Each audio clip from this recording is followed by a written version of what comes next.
જો આજ છે ને રસોડાના ખાના બધા સાફ કર્યા, ઉઠલા 2 ખાના સાફ કર્યા. હમણાં જ કર્યું હતું, મહિનો થયો ને પાછા ત્યાં કર્યા. જો આ બધા ઉતાર્યા હતા, બધા ખાલી કર્યા. જો આમાં ત્યાં બધું કાઢ્યું છે અને જો આવડો મસાલો છે તૈયાર લઈએ અમે અથાણું બનાવીએ અમે એમાં આ તૈયાર મસાલો લીધો ના બધું જો ડબરીમાંથી કાઢ્યું નહીં બધું આ પડ્યું છે. ભૂંગળા જો જે શાકભાજી લેવા જાવ તો ભૂંગળા લઈ લો ને બીજા ડબ્બા એટલા આયા પડ્યા છે એ એટલા બારે ઉઠાઈ છે રાખ્યા છે બારે લીલા છે ને એટલે એટલા અહીંયા અંદર લીધા.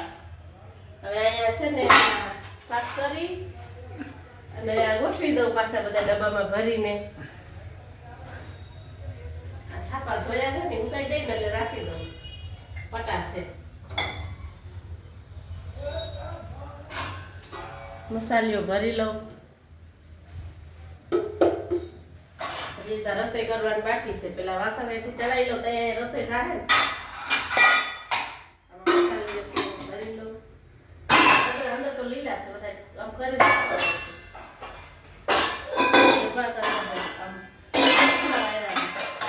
અંદર બધા લીલા છે કેમ ભરી તેલની બહેની થઈ ગઈ, તેલની બહેની ખાલી થઈ ગઈ એટલે એ લૂસીને પછી લૂસીને ભરી રાખી દઉં. દિવાળી ગઈ ને 2-3 મહિના છે ને 3 મહિના થઈ છે 3-4 આ ત્રીજી વાર થાય છે. જો આ ખાંડાના વાસણ એટલા શીકડા થઈ જાય છે. ઠંડીમાં તો બધું બંધ રાખીને કરીએ ને એટલે તેલનો વઘાર તો બહુ જ થાય એમાં.